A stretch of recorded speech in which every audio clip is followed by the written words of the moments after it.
Well, got all the gear. Hey everybody, welcome to another episode of At Home with Mark. Today is episode 4 of season 4. So we've got the dual fecta. Yeah, dual fecta. I like it. The 4 seasons. We're into the 4 seasons. It's classy here, folks. It is very classy here. So we're here with my buddy Ryan Fowler, who you guys know I've talked about this shop a lot on my channel. Thank you. Because it's a diamond in the rough in Baltimore. So what I mean by that in terms of gear and people who care about good gear and providing good gear and good service to hardworking musicians in Baltimore. So thank you for being that for us. Thank you. I mean that. Oh, I appreciate that. You know, it's cool to hear somebody kind of recognize that because when, just to give you a little bit of my history, I'm sure you know this, but I worked for a large chain store. I usually don't like to name other music stores when I'm talking about my history, but I worked for a large chain store for many years. And I learned a lot. I had a lot of great experiences there. And when I first started working there, this is going back 15 years or probably almost 20 years now, it was the place to hang. So every Saturday, I'll name drop a couple of Baltimore musicians like Kevin Walker, Carl Filipiak, Anthony Satola, Brian Engwald, all these different people would just show up there, to buy things, but also just to hang out and find something to do. And I was like, when I started my store, Carl Filipiak, he was in here earlier today, he and I talked about it a bunch, and he was like, you just got to make it a cool place to hang out. And I was like, and that was all we wanted. I was like, if people will hang out there, then I think the rest of it will just figure itself out. Obviously we have to make money, we have to sell things and all that. But if people want to be here in the first place, that's I always felt like that was step number 1. Yeah, dude. Yeah. I mean, and it's a far cry from your first space down the road. Yeah, so. Our first space was that was more of let's not commit to too much in case this all catches on fire. That's where I bought my Lex, my Strymon. It is. Lex. Yeah, and we were I think at the it's funny because thinking back on that, that was the Strymon pedals, that was what, 6 or 7 years ago? Something like that, right? Really? Yeah, it was somewhere around there. And at the time, the thought of a $300 pedal was is anybody going to buy these? I didn't know much about Strymon other than I had seen them on lots of touring pedal boards. So I knew they were good, but that doesn't always equate to sales, because good gear is expensive. And yeah, Strymon is pretty good. we like Strymon. I've got my whole boards. I've got a bunch of Strymon on my board. We sell tons of it. It's kind of I always tell our customers, it's kind of the best version of what you're looking for most of the time. That's a great way to describe it, actually. So he carries a bunch of Strymon stuff, and you guys can, anything that's hanging on these walls or in the pedal cases or in the acoustic room, wherever, he's got a website where you can purchase and he'll ship. It's ryans-guitar-experience.com for those of you that want to Google it or look it up. Yeah, absolutely. But do you have the big Strymon delay pedal on your board? Yeah. So here's no, not on my board. The green one? No, I have the El Capistan actually. Okay, that's the tape delay. Yeah. So I have this conversation all the time. So I have a love-hate relationship with delay because I've probably bought and sold 20, 30 delay pedals in my time. Yeah. And only until this past year did I buy Zach from Mythos. He made the Oracle, which is an analog delay. Oh, cool. Which is kind of like the 89-ish. Yeah, really thing. Great, really warm, fat-sounding echo delay. Yeah. And it's super musical. It doesn't get in the way. It's just a great sounding pedal. But the Strymon, when I look at the Strymon stuff, because I have the Lex and I have the Flint. And the Flint might be my favorite pedal. I have that one too, yeah. That pedal is just that pedal's so good that when the reverb broke for the 3rd time on the amp that I play at most of my gigs, I just didn't get it fixed the last time. I just got a Strymon pedal. Dude. Because not only is it more convenient and more reliable than a reverb tank and a touring amp is, it also sounds kind of better than the analog tank that was in the amp, which is a weird thing to say because I play a Boogie Lone Star, which is a great, amazing amp, but it gets abused because it's in a trailer 24/7 all year long. Yeah. And so, I've got to get it fixed every once in a while. And the last time the reverb went, I asked Jeff Bober, who, Jeff. Jeff. So I said to Jeff, I'm like, is there any, would it hurt anything else if I just don't fix this? And he's like, no, not at all. I'm like, cool, just leave it broken. like Strymon Flint's perfect for me. That's quite an endorsement. Yeah, Yeah. That pedal, if anybody doesn't have the Flint and you want a great tremolo and reverb in one unit, holy crap, dude. One of the most unique tremolos too. It's got a tremolo in there called a harmonic tremolo. That's what I use exclusively. So that tremolo is if you want to be like kind of a unique sounding guitar player, as far as I know, other than a couple of Rolling Stones songs, no one's ever really recorded that tremolo a whole lot. So it isn't like, okay, tell me. So more like kind of contemporary players. Okay. The way that I heard about it was Joey Landreth. Oh. So Joey and Ariel, first of all, those two guys are the ones that I've heard for the first time, like the brown face, tremolo, that harmonic tremolo. Right. Which I think the reason I really liked it is because it is subtle. It can be very subtle, but it can also be throbby, like a vibe. Like a univibe. Yeah, the first time I heard it, that's what I thought of. It was like a univibe or like a cool phaser or something like that. But yeah, it's amazing sounding. And like I'll tell you a quick little story. When we first got those in, like our first Strymon shipment, a guy that was working in our shop was like, hey, that pedal, like this tremolo is the tremolo that's in that amp right there. Because at the time we had a 61 or a 62 Brown concert in the store. So we were like, let's do an AD shootout and see which one wins. And we weren't doing anything on the internet. It was just the two of us. And we sat there and we played it back and forth, and we were doing like, all right, now you play guitar and I'm going to turn it around. Like we were like trying to trick each other. Yeah. It was like, other than the noise that you could hear in the old amplifier, it was indistinguishable. Like the Strymon sound is exactly what's in that amp. And that's a $4,000 or $5,000 amp now. Like it isn't an amp that you can just, I want one of those. It's cheap. Like you can't get that sound. Dude, you know what I've been doing recently, and then we'll get more into the interview, folks. Sorry.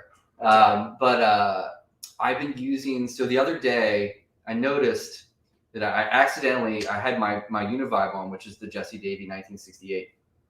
And I had the Flint is also on my board always. Yeah.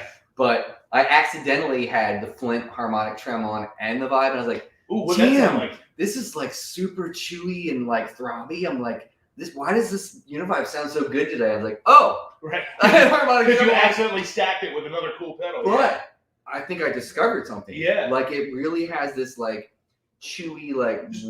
So did you have to go like kind of more conservative on the depth knob of one of them so that they didn't fight each other, or did they kind of play nice all the time? They play nice all the time. I never really keep the depth super high on those. I like to have a subtle. Because like that's the one bummer about that pedal for me is that I'm not a huge tremolo guy, but I love tremolo on like where I use tremolo is like if I'm doing like a vibey like Philly sound or Motown sound kind of song. I love those kind of tremolos. But like my Flint is actually not on my board, it's on my amp, so I never touch the tremolo when I play live. Do you have it in the effects loop? Yeah, it's in the effects loop. Yeah, so I just sit it on top like it's a reverb tank. But like I'm always like, I'm gonna have to try that because I have a Mobius that I use a Univibe sound for. So I might have to turn on that Flint with the Univibe and the Mobius and see what it sounds like. It gets big, man. That sounds cool. So Walter Wilson, do you know Walter Wilson? Yeah. He is in here. Says, hey Ryan. What's up, Walter? Let's get into, so I wanted to ask you, because I don't know your whole story. Sure. How you ended up here. So I want to do a little bit of that. Yeah, let's do it. And we can get into guitars and stuff a little bit later because Ryan has a really cool amp behind him. Don't show him yet. Oh, okay, sorry. But what's your earliest musical memory? Oh man. So my earliest musical memory, this is a little bit embarrassing, but I think I'm old enough to where I don't get embarrassed over things anymore. Yeah. So when I was in 3rd grade, I lip sung Milli Vanilli, Girl You Know It's True. In the school talent show. So that was like, I was 9 when that happened. I think I was also playing cello by then.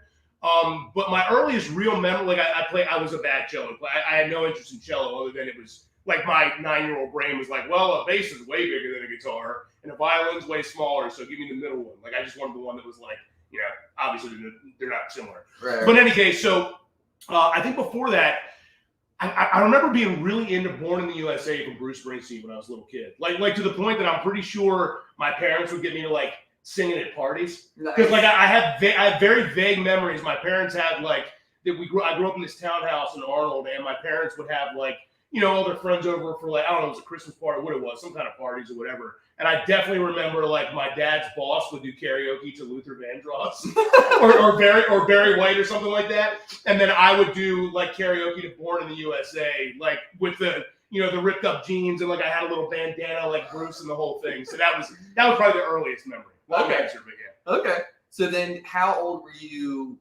Like, so Bruce is one of the records. Are there any other records that you heard maybe from your parents or from a sibling or just like you just heard on the radio that like really hooked you and made you be like, I want to play guitar? Yeah, so like definitely Bruce Springsteen would have been one of the earliest.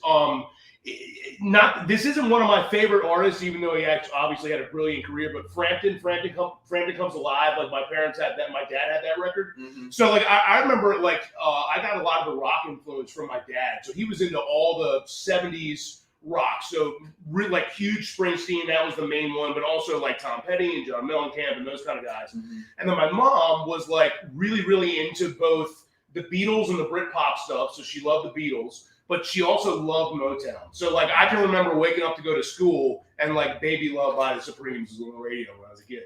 That's awesome. So yeah, it was like so like I kind of grew up getting like both sides of it. Like so I can remember like my dad would be like kind of like I was into Metallica, Nirvana, and all that stuff by the time I really got into music. Mm-hmm. And my dad was always kind of into that stuff, but I also got really into like Stevie Wonder and all the cool, funky Motown stuff. So like, it's kind of why I've always done more than one thing because I like a lot of different things. Yeah, we're very similar in that front. And we're pretty close in age too, I think. I think I just turned 40. Okay, 42. Yeah, so we're almost the same. Yeah, so we grew up listening to all the Seattle Run stuff and whatnot. Yeah, for sure. I mean, the Seattle Run stuff was like, I think I got a tape of Jimi Hendrix live at Woodstock, like in probably, I was trying to remember this morning because I figured you were going to ask me.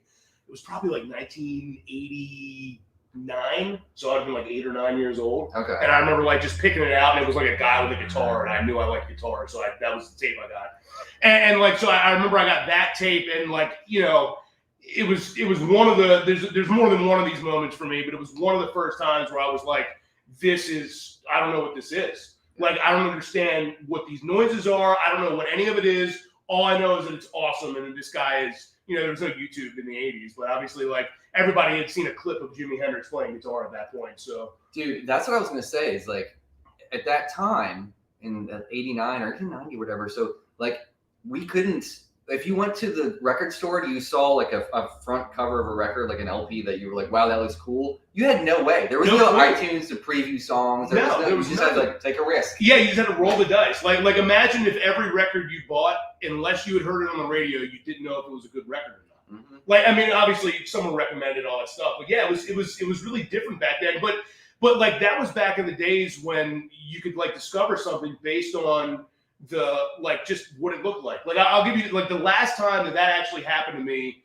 it's probably 15 years ago or so. It was CDs were still a thing, and I walked into a Best Buy and just was going through like the top 20, and that John Legend's and the Roots record had just come out. Oh, yeah. And so I looked at it and I went, well, I don't know what this record sounds like, but I'm pretty sure I like John Legend and I love the Roots. Yeah. So this is going to be a good record, and front to back, it's a killer. It's probably, for me, it's John Legend's best stuff, I think. Oh, dude, yeah, for sure. Have you heard his early in his career? Like his name's John Stevens. Have you heard that live from SOBs in New York? No. So good. Is he playing piano and singing? Yeah. Oh yeah, that's probably really good. Because that Roots record, that version of I Can't Write Left-Handed. That's my favorite song on the whole album. Dude. Like that solo is incredible. Like I love how they talk about like one of my favorite things they did on that record is they gave you the context of the original context of that song, just smooth on the record. Yeah. So like instead of it starting on the like because that song was only on Live from Central Park. It was never a studio song, as far as I know, from Bill Withers. Was it? Yeah, no, it was it was Carnegie Hall. Or Carnegie Hall. Yeah. But I don't know if it's on a record. Like so the Carnegie Hall version is the only version I've ever heard from Bill Withers. And it starts it off with saying, giving you the context of the Vietnam War and coming back from the war. And then on the Roots version, John Legend kind of gives you the same context, but just through Bill Withers' writing and stuff. Yeah. And it's just such a powerful song. Yeah. I mean, it's a great song. Thinking about, I mean, just like the thought of the content of that song, like, I literally can't write a letter to my own mother. Mm-hmm. Like that's some heavy stuff, man. Yeah, it's heavy. Yeah. It's real heavy. So you're how old were you when you got into guitar? Like when you started playing guitar? So I started playing guitar when I was 13. So that would have been 1993 or 4. I was born in 82, 94, 95, something like that. Yeah. So like when I started playing guitar, I remember like in 5th grade, like Use Your Illusion records came out from Guns N' Roses, and I was all over that. I was into Guns N' Roses. I was already into Black Sabbath and Van Halen and Ozzy and all that stuff. And then the grunge thing happened. Like that was right when it happened. Or I'm like, yeah, I guess when I was in 5th grade was right as it was actually happening. 89, 90, 91. Yeah, that's right then. And so like I have very vivid memories of like that day in 7th grade that we all came into school and found out Kurt Cobain passed away and stuff like that. Yeah. So it was like yeah, I was into all of that though. It's kind of funny because like I always liked guitar players that are soloists, so I was really into Van Halen and Randy Rhoads and those guys, but I also liked the anti-rock star thing that all the grunge guys had. Like I love the non-solos that Kurt Cobain put in his records because they were so melodic, and he only said just enough. Like he didn't say any more than just enough, and I always thought that was really good songwriting. Yeah, it was. It's funny because I think I just saw an article recently from I don't know where it was from, but somebody was talking to John Frusciante.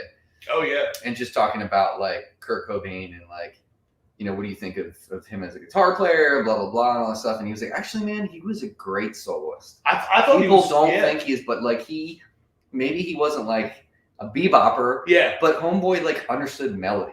Well, what's funny about a lot of the guys from that era is that a lot of them were a little better than what got let on on the records. Mm-hmm. So like if you listen to the first Nirvana record, like a song like Love Buzz or something like that, like he's playing like it's not easy what he's playing on guitar. Like it's not an easy riff to play, and the way he plays it wasn't easy to do. So he was doing that, and then like Green Day was the same thing. Like if you listen to like the very it was Kerplunk, and the other one was something 3000 something Slap Happy Out, whatever that record was called. Yeah. But Billy Joe plays some cool guitar solos on that stuff, and then once Dookie came out, and then everything since, he kind of got away from that. And he's sold him a bazillion records, and he's had the best part of his career since. So he definitely did it the right way for him. Mm-hmm. But yeah, it's kind of interesting. Like a lot of those guys that we think of, like Bruce Springsteen's another one. Like I don't know about Bruce now, but Bruce 25 years ago, I saw him play some great guitar solos. Really? Oh yeah, Bruce could play, man. I didn't realize. Yeah, he was pretty good. I've never gotten into him, like in terms of there's like a layer that I just can't get past with some music where it feels campy. Yeah. Do you know what I mean? Well, the thing with Bruce is I got into him when I was really young, but to me, the brilliance in a guy like Bruce is similar to the brilliance in somebody like Prince, where he was such a prolific writer to the point that there's more unreleased material than there is release. I'm sure. And not even a little bit. Like there's a lot more. Like Bruce even claims to have done hip hop albums at some point in his career. What? Obviously, they were never released, and they probably shouldn't be because I can't imagine they'd be any good. But like he's a guy that experimented with musical trends from the early '70s on, and like my favorite records of his are the Nebraska records. Probably my favorite one. That's the one he recorded in the attic by himself.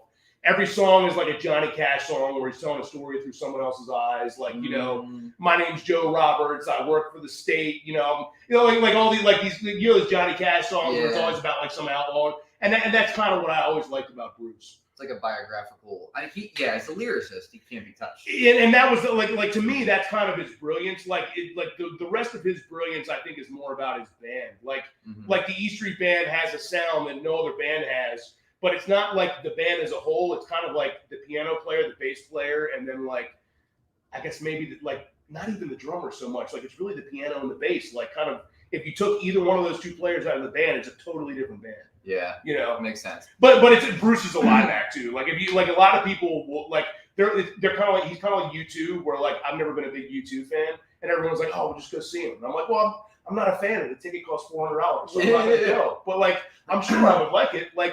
They're one of the most famous bands ever. I'm sure it's a great show. Yeah. So the thing about Bruce too, I think one thing kind of turned the tide for me. For the longest time, I was kind of in that mode where I felt, it was campy and it wasn't for me. Yeah. But when I saw was it the VH1 Storyteller where it was just him? Oh yeah, that's a really good This one. Wasn't that long ago either. It was maybe 10 years ago. Well, the thing that he did most recently is the best version of that. That Bruce on Broadway is it's really long. It's long to the point that you're going to want to watch it over a couple of hours, maybe more than one sitting. Mm-hmm. But he tells stories about the lyrics of songs throughout his whole career, and he says really cool stuff. He tells you about how he never had a driver's license, and then he goes that's right, the guy that wrote Born to Run and Thunder Road never drove a car. It's you get these really cool little peeks behind the curtain of who he was, and like, you know, we're East Coasters too, and like, you know, he talks about like Atlantic City, they blew up the Chicken Man in Philly last night. That was a gangster that got blown up in a building. Like, you know, like there's like actual historical context with a lot of his songs. It's pretty cool. He seems like a smart guy. Like he, you know, like in terms of like how he writes, he has something to say. Yeah. Well, I think that. Tell me about like how you write songs. But like for me, I think the biggest frustration that I've noticed for like me and my songwriting as I get older is that I don't always have something to say. Like if I want to find something to say, like I don't mean with music, but with words. And so I have a hard time writing lyrics sometimes because I've got a million halfway done songs that I'm just like, what am I talking about? And like I'm sure Bruce and Prince and every other Stevie Wonder, I'm sure they all have the same thing. The difference is that those guys seem to be able to like power through that writer's block and then turn it into some sort of magic. Yep. And I've always felt like for me, powering through isn't the right. It's like it doesn't get me where I want to go every time. Like sometimes I gotta just let it go and do something else. Yeah. You know. No, I mean we're of the same ilk in that sense. I mean it's for a long period of my life, probably up until Berkeley, I was extremely prolific lyrically. I'm always writing music, but lyrically I had no problems. But the problem was, and I didn't realize this until I went to Berkeley, is that what I had to say was too jam bandy. Yeah. Not that I was writing lyrics like, you know, Tom Marshall and Trey, where it was just like, you know, nonsense. Like, you know, your hands and feet are mangoes. You're going to be a genius anyway. Yeah. I wasn't writing stuff like that, but I was definitely not hitting the mark. Yeah. And I think once I got into the songwriting degree there and started to learn more about lyricism, and it's almost put a hinder because I question myself so much when I write now. Now, during the pandemic, I had the hardest time. I've only written 2 complete songs during this, and I'm starting to come out of it now. Man, that makes me feel good to hear someone else say that. Yeah. Because I didn't have like these amazing writing sessions either, because like the thing for me, and you know, I think any artist is like this, you know, like you kind of need to live life to be able to write music and talk about it. And, you know, I can imagine what it feels like for someone to not be able to go to work because we all lived through our own version of that during the pandemic. Mm-hmm. But you can't see the struggle of someone else, or, you know, like you can't, like a lot of those experiences that we write about are lived experiences, even through someone else's lived experiences. And we just went through like a year and a half or 2 years of no one did anything at all. Like people literally didn't leave their house. So like the only shared experiences we all have are like, you know, doom scrolling on Facebook and, you know, misinformation on this thing or fake. Like, you know, we all went through the same headlines, but like other than that, nobody did anything. Like what'd you do? I just played video games and watched YouTube for 6 months. Like, you know, it's like that's pretty much all there was to do. Dude, for me, like, so the most recent tune that I just finished is all about like my mental health. Yeah. And taking the moment to realize it's okay to not be okay. Yeah. And it's okay to like also embrace it and know that like you're gonna get through it. Yeah. You know, and not that like my life has been dark or anything, but like I can relate to that. Yeah, I mean, I went through a little bit of that. I mean, when I had coronavirus, like, you know, OG coronavirus before there was a vaccine, I got it, you know, and you know, it's like it's kind of weird, but while I had coronavirus, I also realized that I'm a pretty anxious person. Mm-hmm. And I never really thought about it that way up until that moment when I was sitting at home. I couldn't leave my house. I couldn't, you know, I literally quarantined. I have a camper, and so I quarantined in my tiny little camper so my wife didn't get sick. And I probably shouldn't have done that, but because that wasn't healthy either to stay in a camper for 2 weeks. but in any case, like you know, I kind of realized that, like, you know, I gotta kind of, this is something to pay attention to, and you know, it's interesting that like it took like the anxiety of like I'm not going to be in my business during Black Friday, which is the single busiest weekend of the year. And fortunately, I have great people working here, and we didn't skip a beat. But that doesn't make you feel any better when you can't be there, you know. No, dude, it sucked, but it was, you know, I think that's one of the things that I like when people talk about the differences in generations. I think one of the biggest strengths of this younger generation is that they not only do they care about things like mental well-being, they actually talk about it and they destigmatize it. And I think that's something that like previous generations, like it used, you know, you always see those football players talking about how, like, oh, we didn't even drink water during practice. Like, that was just stupid. And it's equally stupid to not pay attention if your body or your brain is telling you something's wrong when it's not. Yeah. Like that's also not healthy. You know, it's kind of a, you know, I think a lot of people kind of realize some of that stuff because pandemic was, man, it was a lot of anxiety, Well, a lot of unknowns for everybody. Yeah, you know? and I think like you're saying, like it coming out the other side, man, like, you know, clean as a whistle. I think we're kind of all learning more about ourselves. And maybe moving forward, our relationships will be stronger. And the things, I mean, you know what I mean? Like, fortunately, I had great relationships with my wife and all my friends and my family going in. But I have some other friends that weren't so lucky, man. I know a couple of divorces that happened during the pandemic and all that stuff. And like, you know, it's what I think people realize, like they start taking that, like, what do they say? Like you're taking stock or whatever of your life. And you're going like, man, I can't be with this person for more than 2 weeks. And we're 4 months in here and I'm miserable. Yeah. Like, you know, I know a couple of people that ended up in that situation. And I'm really lucky that, you know, I've got a great wife. We love our lives. Yes, we definitely do, because, man, that would have been way worse if I didn't have, like, my best friend living with me the whole time. Oh, man, for sure. Yeah. All right, so let's get out of the doldrums of sorry. Yeah, sorry. It's real talk, real talk. Yeah. So I wanted to talk to you about the store. Yeah. Because basically, I'm going to put this down. So when I saw you at the other store, you know, and then the new thing opened up and you were doing that pretty close in proximity. And stuff. Yeah. You know, I for sure was immediately like, well, I'm not going to that other place. Right. Because I don't like it. Yeah. I'm going to go see this guy.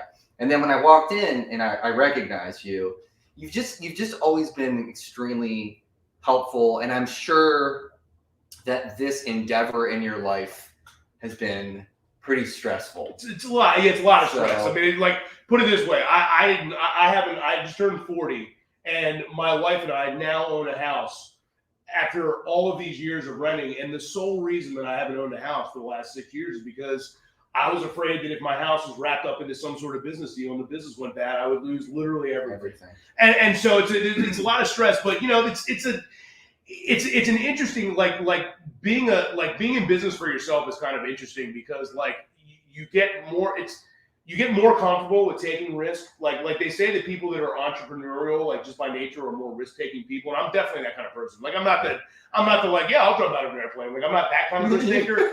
but I can see, like, you know, if I'm spending a bunch of money now, and even if I'm not going to see a return on that for a year, I've been doing it long enough to where I can kind of see the end of the end of the tunnel, so to speak. Yeah. Not every time, and it's not always perfect, but like it just makes you more comfortable the more often you kind of double down and triple down, and you know, well, we've sold all that stuff, well, let's order twice as much and see if we can sell all that. You know, and it's like once you do that enough, you know, you finally like we're finally at a point now where we feel like we're pretty established and we're going to be able to, you know, we might be expanding maybe soon, maybe this year, maybe not. We don't know yet, but you know, okay. Well, and Ryan will say this because he's not this kind of dude, because he's not super salesy and shove it down your throat. But he has a killer shop, and I mean, I've come in here, I bought several things from him, and he's been super gracious to let me borrow some cool pedals and things to demo for the channel. So thank you for that as well. But what I find really interesting about it is, how did it happen? What did you wake up one day and you're like, you know what? I'm gonna do it myself. Well, I actually, so I'll tell you, because a lot of people ask me that. So the first answer to your question is I woke up for a lot of days feeling like that. Yeah. And the feeling got more and more intense. The more I can say where I used to work. It's not some big secret. I used to work for Guitar Center, and I worked for them for 13 years. And so, you know, I worked for them. I can't really speak as to what's going on with their company now, other than they're opening and they're expanding stores, and I hear business is good. So I'm certainly happy for everybody there. But for me, the first 10 years of working at Guitar Center was like, I don't think I'm ever going to work anywhere else. And then as some changes happened in the corporate structure and, you know, stuff that's not even worth talking about, I got less and less happy with not my current employment, but what I thought the future was going to hold. Like I was starting to feel like I had reached my peak, and I didn't think I was going to get promoted because I didn't really want to move. And most of the guys that got promoted in the company like that, you got to move a few times before you get the good gig and all that. And I didn't really want to do any of that. And so I had it. So all that was going on. I'm having this thought of like, this may not be long-term for me, but I don't know yet. And I was making enough money to where I could just go somewhere else and get another job. Right. And make the same money. So I had a customer who became a good friend of mine. His name was Troy. And Troy walked into my office one day, and I knew Troy as a guitar player, cool dude to hang out with. We would go to lunch once in a while, talk shop, talk guitars. He owned a seafood business. And then, that was kind of it. We were just buddies, in the shop. And he walked into my office one day and he said, "Hey, man, yeah, I'm just curious. Like, you ever think about doing this on your own?" And like, I looked at him and I was like, "Yeah, every day for the last 5 years." And so that began. That was about we started in 2014. That was probably like 2011 or somewhere around there, maybe 2012.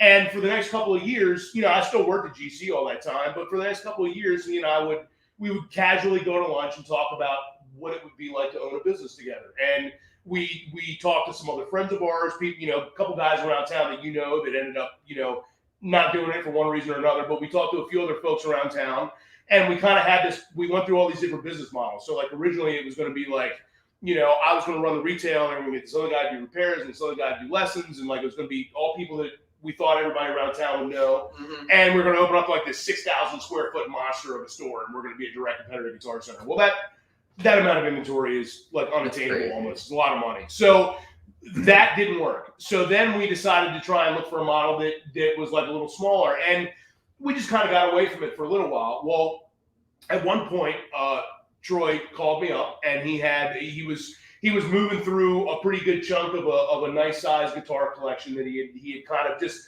nothing particularly crazy. He was into guitars, and he was always buying something. And it was like, all of a sudden he's like, "Hey man, I got like 20 more guitars than I need in my house." And so he just, like he had done plenty of times before, he emailed me and he was like, "Hey, can you give me some numbers on these? And just let me know, what the store can pay for them. I'm just gonna move them and make space in the house." Mm-hmm. And so I looked at it and I went, that might not be a bad way to start a business. Mm-hmm. And so I just hit up Troy. Like I jokingly responded. I said, "Why don't we just put we already had a name. Why don't we just put Guitar Experience like on your house?"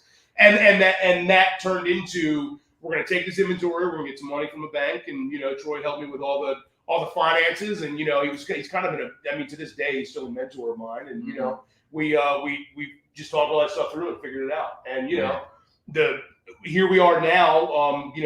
Troy and I have parted ways officially in the business. We're still buddies and we talk all the time. Mm-hmm. And everything has just worked out. Like I had a really amazing path as to start a business, because I had this guy that, number one, he believed in me, which is, it's not rare to have someone believe in you, but it is rare to have someone believe in you and then put money behind it. And that's a different step, and that was what he did. He helped me get inventory, and he helped me understand how to negotiate leases and how to talk to banks and all the things that weren't selling a guitar that I had never done in my life. Mm-hmm. And so it was that was kind of how we got to where we are now. And so we I ended up buying him out of buying his half out of the business, and he was it was amazing. Yeah, dude, man, that's crazy. Well, like I said in the beginning of this episode, it's really cool. Oh, there's people popping in. Yeah, Mike Sharp's on there. Who else is on there? There we go. Yeah. Amen, fellas. Let's see what's saying. You have a guitar, it's in walking distance, and I'm glad people still can come to you. I'm so glad you're still out there, dude. Yeah, it's needed in this town, Ryan. That's the thing. It's like, I can't. Well, it's funny. Like I want to talk about that for a second. So the Guitar Center being right down the street. Everybody, like a lot of people assume that the reason I opened up right by Guitar Center is because, that everybody, we live in this kind of trollish society, so people always assume that's like the motivation, and it had nothing to do with that. The only, there are two reasons. I live in Glen Burnie. I live 25 miles from the store. I don't want to drive 25 miles to work every day. The reason I opened up here is because, A, I knew the Guitar Center spent lots of money on marketing, and I had an opportunity to put a store near that. And my main thought was just, if I'm hungry and I don't know what I'm going to eat, you just go to some place that got a bunch of restaurants. And that's what music stores are. They're the same thing. Traffic, yeah, man. So we got Keith Larson's Drum Shop is right across the street. I'm here. There's a couple other music stores in the area that are already, and Guitar Center's there too. And the folks at Guitar Center are actually really cool. Sometimes they'll send us a customer down if they don't have something. I certainly send customers up to them. Same thing we do with all the music stores. That's one of the things that's cool about like being in small business. You think that you're competing with everybody, and at the end of the day, you are competing with everybody, but you're also friends with everybody too. Like some of the other people that own music stores around Baltimore, I have had a lot of fun with them going on trips and things like that, and hanging out with manufacturers and all that kind of stuff, and they run great businesses. So you know, I want us all to exist. Like I don't want it to be like I win. I want it to be everybody wins. We all win. Yeah. We can all win together, because the other thing too is that all the other, like at least for independent stores around Baltimore, all of us have kind of things that we do differently and have different niches. Oh, so like, you know, so like we kind of lean into, we're really focused on repairs. We're really focused on high-end boutique, cool gear, pedals, all that kind of stuff. And then there's other shops that are more focused on lessons, or maybe they're more focused on a brand that we don't carry or whatever. Like there's room for everybody. Yeah. Dude, comparison is the thief of joy. Yeah, for sure. It's like, it's the same thing in this YouTube space. Is like for a long period of time, people would hit me up and be like, I'm so glad I found your channel. I can't stand blah, blah, blah. And this person, I'm like, dude, we're all different. Yeah. It's like, I'm glad you found your lane and you like what I do, but like, I love what so-and-so does and so-and-so. And like, I mean, think about all the people, I mean, like RJ Ronquillo, like, you know, Corey Congilio, like Mike Palmisano. Yeah. Like, there's so much. There's so many good ones. Everybody does something different. Yeah.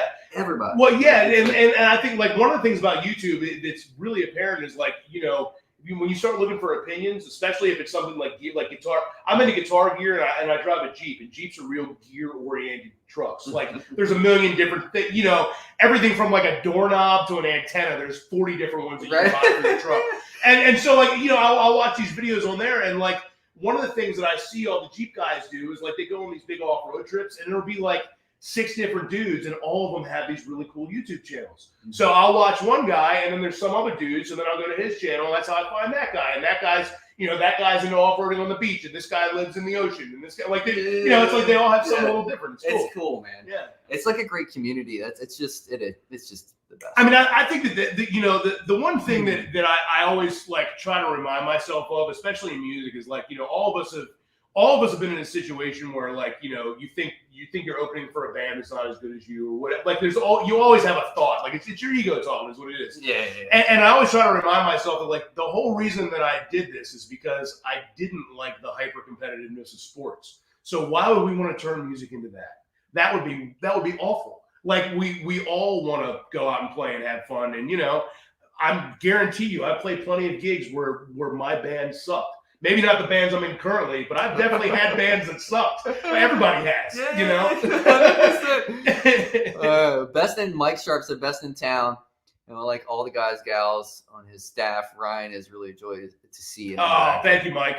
Mike Sharp is one of my favorite solo artists, of all of Baltimore. Hard-working cat. Yeah, man. He plays all the time, and he's like if you ever want to hear a guy really play a song, just find a video of Mike like singing Jason Isbell and, you know, grab a cup of coffee. Yeah, that's great. Rob, what's up, man? What's up, Rob? Hey, buddy. How's it going? Let me see. Anybody else in here?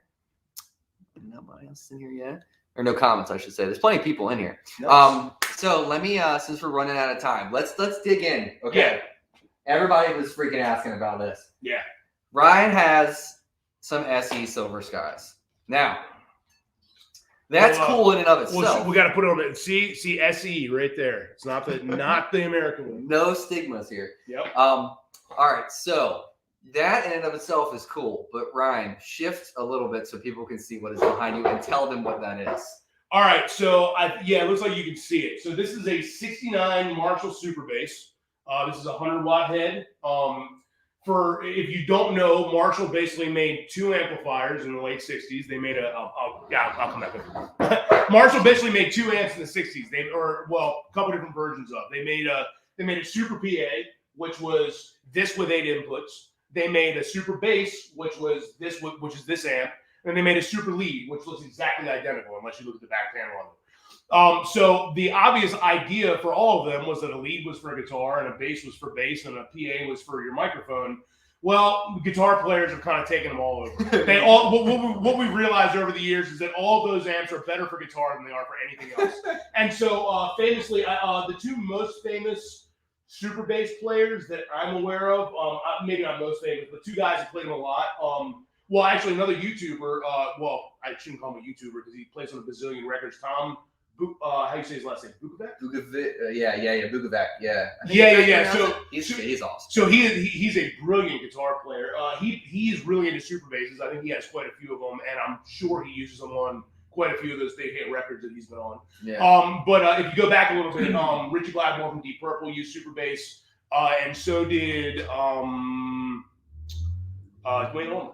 Dwayne Allman also. Oh yeah, he played yeah. super basses as well. Yeah. Now I don't know about exclusively for either one of those guys, but it was one of the things that they used. Yeah. And so the difference between a lead and a bass is really just there's like a cap or a resistor or something in there that's like a little bit different, but it's actually different in a good way because super leads can be too bright for a guitar.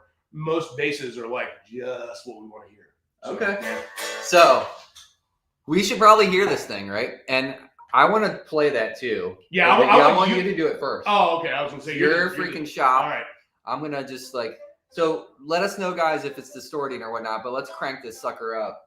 So we have a Boss. What is it? Yeah, so we're using the Waza tube amp expander here. This is a super cool piece of gear. We're not going to talk about everything it does because we'll spend the rest of the podcast talking about it. But for these purposes, we're just using it as a power attenuator. It also is giving me a little bit of reverb and maybe delay if I press the button. Cool. But you're just hearing a crank amp. So let's go here.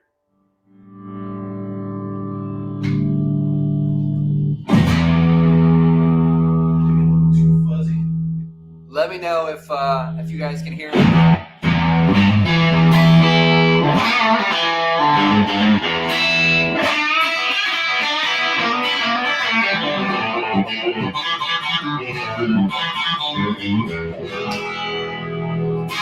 Punchy. Yeah, really punchy. So with these amps, like we have the channels jumped on it. So when you do that on an old Marshall, one side you have channel 1 and channel 2. So channel 1 is usually the bright channel, and then channel 2 is the dark channel. In this case, it's the bass channel. So what you're actually hearing on this, I'm going to turn the attenuator up a little bit so you can get an idea of how these sounds are made on an amp like this. So if we turn up our EQ's pretty flat, if we turn up our brighter volume, sounds like that, right? So that's a pretty nice, well-balanced, hopefully it's not clipping out, pretty nice, well-balanced, clean guitar sound, right? Now, if you do the same thing on the bass knob, almost sounds like the tone knob's rolled back on the guitar. So the magic in these amps is that you use them both. Like, guitar players don't not use one thing. You have to use them both. So if you leave that on a dark setting like that, and then you bring your bright channel back up, now you get this really fat sound. And this amp also does something that is insanely magical. I almost forgot about it. This may clip out on the recording because you got to turn it up a little bit to do this. Do it. So with old Marshall amps and then some Dumbles as well, these amps produce harmonics to where you'll get things that you don't get out of a regular guitar amp. So with this one in particular, if you play a D, I don't know if you can hear it on there, but what happens is you get the initial attack of the note, and then like a sub octave of the same note comes underneath of it.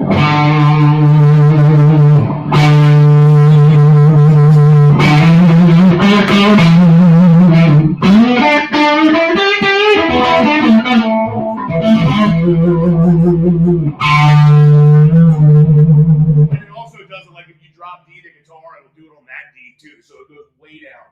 And so we heard this, like with an attenuator, it kind of does it, but if you crank the amp up to too loud, then you can really hear it. And so I bought this amp from Paul Reed Smith, like Paul personally, and I called Paul after I got it, and I said, "Hey man, why does this make an octave when I play certain notes?"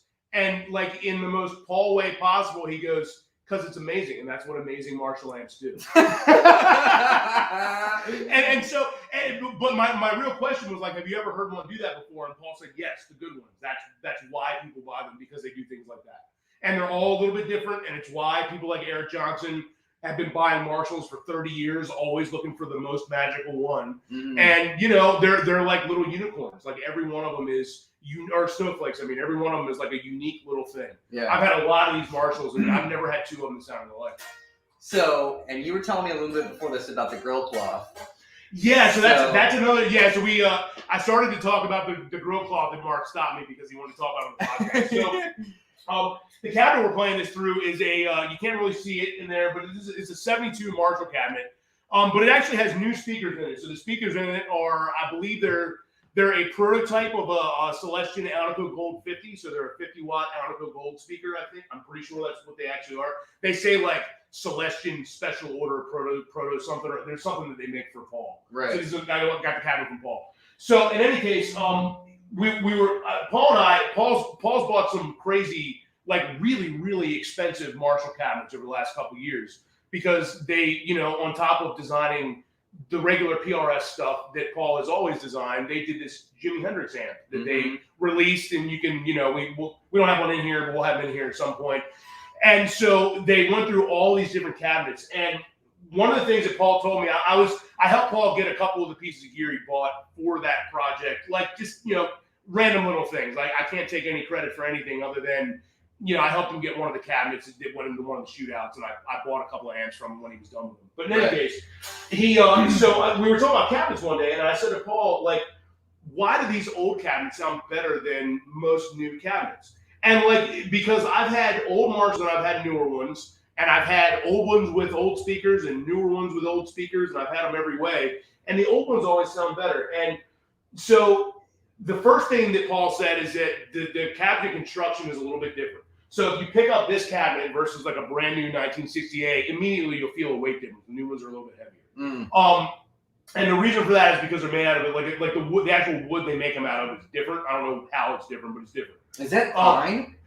So I think this may be pine. Paul uses pine on his cabinets. That's what Fender used on stuff. And a lot of boutique builders use pine, and I find that pine is like really resonant and it's really lightweight, which is why I think Paul's cabinets sound so good. Yeah.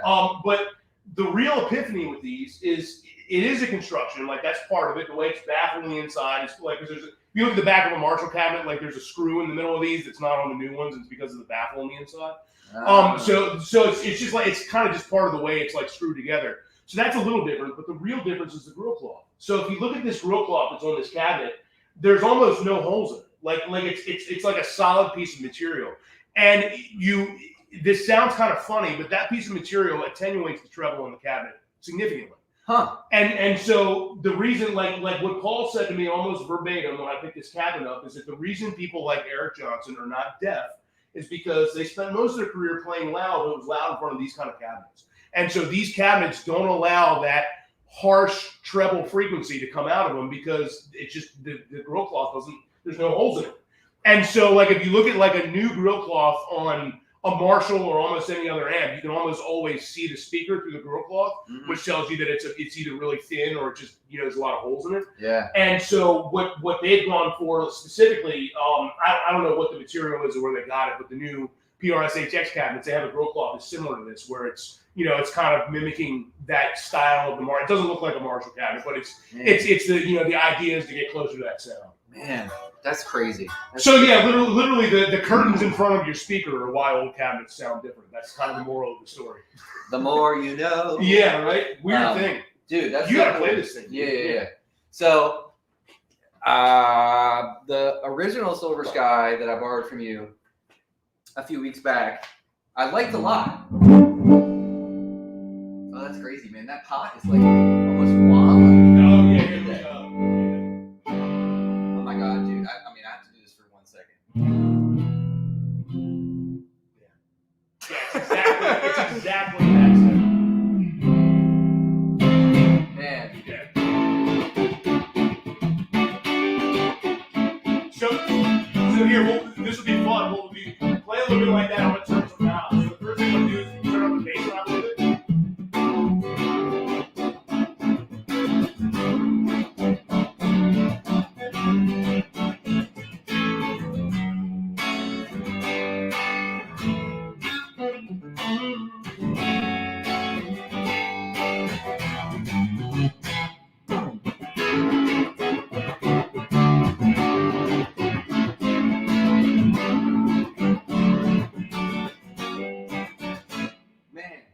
So the only knobs that I just turn on that amp is the first knob that I turn the bass volume knob up and down, and then I just did the same thing with the treble volume knob. I just turned it more up and more down.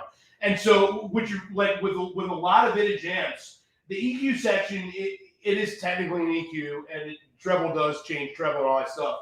But the volume you play the amp at is where the magic is with most vintage amps. Yeah. Like I have a vintage Silvertone amp. It's a twin tone. It's a it's been recorded a bunch and on a lot of records like this particular, not the one I have, but they've been recorded a lot. And the first time I took it into Right Way with Steve Wright, we were doing sessions and like I had my amp. I've got my little corner that I like in that studio where Steve can't see me. And so I'm in my little corner. I got my amp over there. And Steve, and we go like, all right, cool, that one's done. Let's go to the next song. And I would just go like, cool, ready to go. I play something. And you go, what amp is that? It's my Silvertone. Then like the next one's like a clean song. What amp is that? Oh, it's my Silvertone. What amp is that? Silvertone. All day like one amp the whole session. And the only thing that I did is I had a Flint hooked up, so I was changing the amount of reverb because I like to print reverb when I record if I can. And then so I was changing reverb, and then I would just turn the amp up and down. That's it.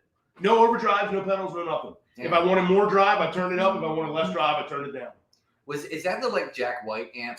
Similar, yeah. So I actually have one of the Jack White amps, but I caught it on fire in the store the other day. So I said, like we were playing it and it sounded amazing, and then it smoked. So like they always sound the best when they catch a fire. So yeah, the Jack White one is that one was called I forgot the number, but the one he plays came with a 610 cabinet, so it came with this big refrigerator cabinet. The one I think it's like 60 watts. The one I have is 80 watts, so it's a little more power. Yeah. But it came with a 212 cabinet. And because it's an amp that was made in the early 60s, they're two 12-inch blue Jensens, just like you would have gotten in the Twin from 1962. So they're amazing. Yeah. Dang, that's cool. Yep. I want to do real quick. Put that in standby. I want to hear this custom shop Strat. Let's do it. Let's do that thing. Because there's no better combination than a Strat and a Marshall. So what we're doing is we're going to compare this $850 guitar to this I don't know what the number is, but several $1,000 guitar. Oh man.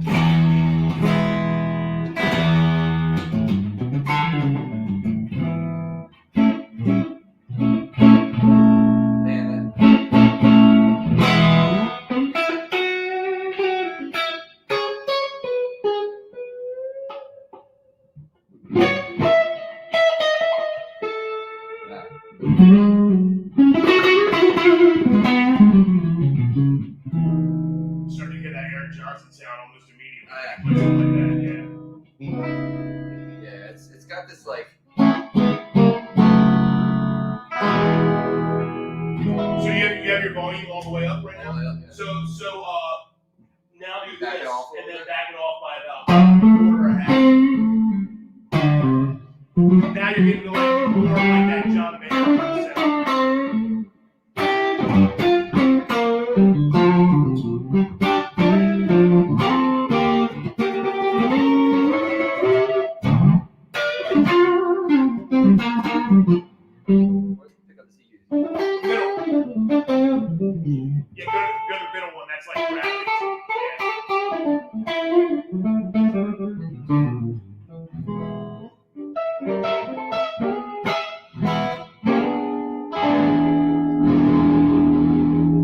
It's amazing just how touch sensitive.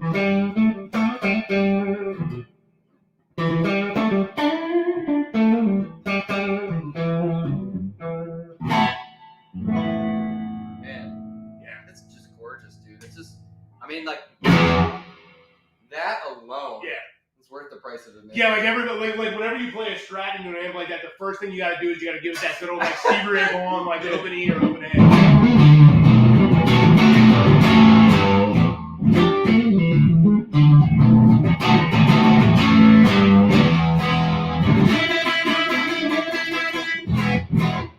Man, it's just like, yeah. But you can make it.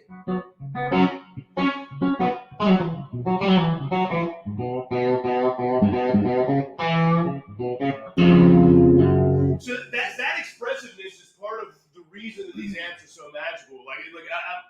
Most people have never played through something like a Dumble, but I've heard a few of them like standing in a room in front of them, and I have gotten to play through a couple, and that's what's magical about a Dumble. It isn't that he made the best sounding amp of all time. It's that he made an amp that the best players of all time can be the most expressive with. Yeah. And I think that's the kind of magic some vintage amps. This one's definitely got it.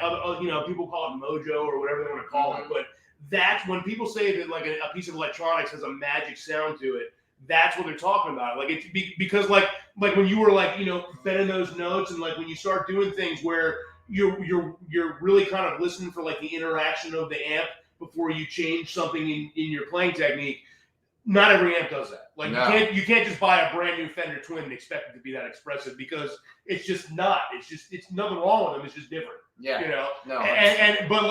But even like with Fender Twins, if you play a 62 blackface or 60 whatever 64 blackface or whatever, you play like a real one, they'll do that too. And like there's just something different in those old electronics compared to how newer things are. And some new things will also do it. I should definitely say that. Like the PRS J Mod is an amp with the John Mayer one. That amp definitely has that sort of expression. My 2-Rock does that. 2-Rocks do that for sure. 2-Rock was probably the first modern amp that I ever felt like. A Fuchs I felt like got close, but a 2-Rock like nails that modern boutique, like especially if you're playing a Strat or Telly or something. Yeah, those are amazing too. It's money. Yeah, that PRS HX amp will do that too. Like certain amps will do it. Like it isn't to knock everything else. It's just that like playing guitar that style as like a soloist. I think that when you're looking for those like I like to like bend into a note, bend it a little bit more. I like to do pre-bends. I like to like hit something to where I'm hitting it in a way to where I want the amp to like bloom at a certain point and stuff. And you can't, it's just when you have an amp like that, it's like it makes it a little more effortless. All those little harmonics that come out when you're doing little like.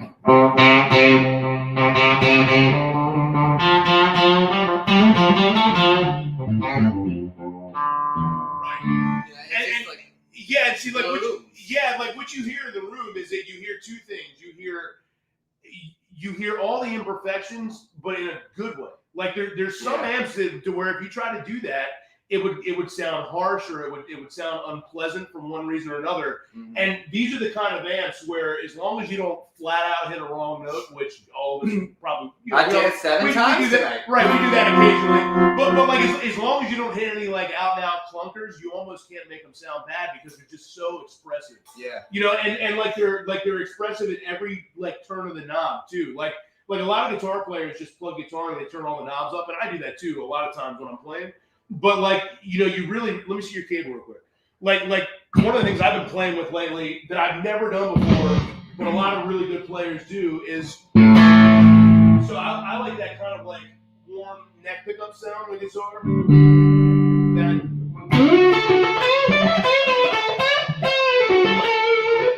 I like that kind of like I'm a big B.B. King fan. Mm-hmm. Well, instead of doing it on the neck pickup where your tone knob's wide open, I've been doing it on the bridge with my tone roll off.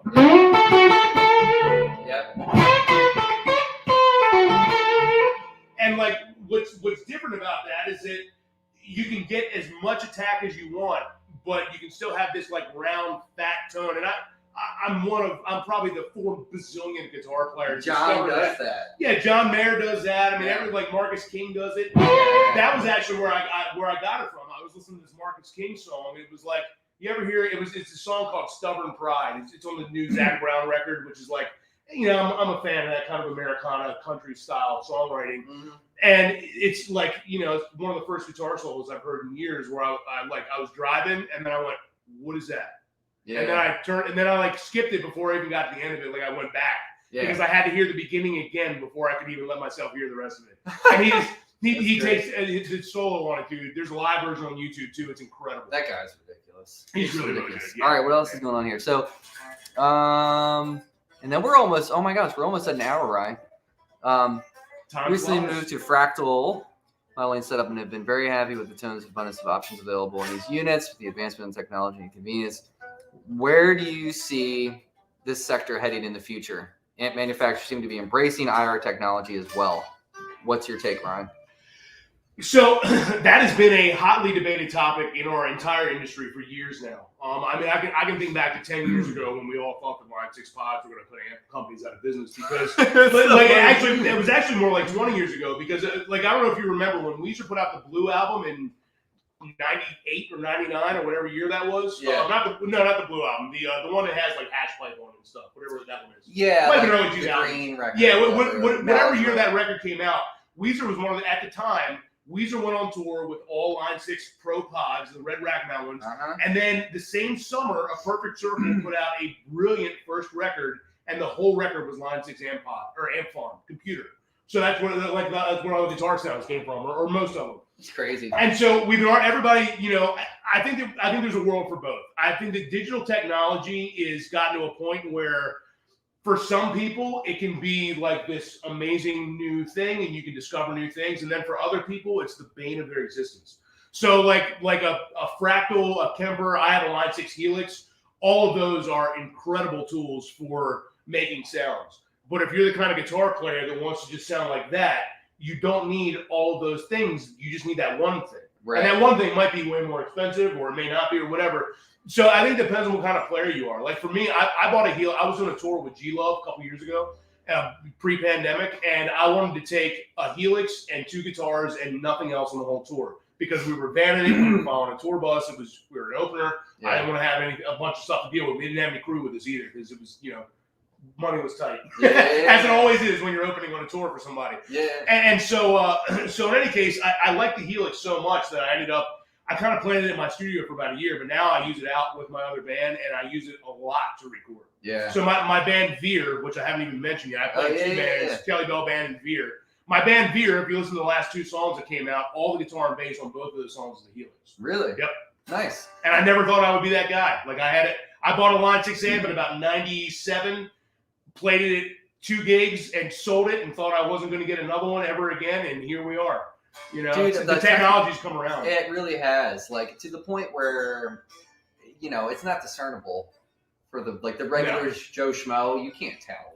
Well, the other thing about it too that I think gets lost, like everybody looks at those things and they're like, oh, I can sound like anything or whatever, and all of that is cool. But there's 2 things about the technology that I've noticed over the years. Is that, number one, if you're a good player, whether you're playing through a Helix or a 69 Marshall Super Bass, your sound is going to come through whatever that is. Because there's a big part of our sound as a guitar player that's like this guy from Taylor called it the bone tone. It's the sound of your hands. Mm-hmm. And everybody has that. Like Chris Robertson and Blackstone Cherry, I saw his band when they had full-on stacks all across the stage, and then I've seen them recently when they're using all Helix. You can't tell a difference. I mean, I'm a guitar player, and I know what this guy sounds like. Right. I can't hear a difference from the perspective of the audience. He sounds exactly the same with both things. Yeah. And so it's, I think that all of that is like, it's just it's an amazing tool. And the other thing about, do you have a Helix or any modelers in your studio or anything? No, I want to try.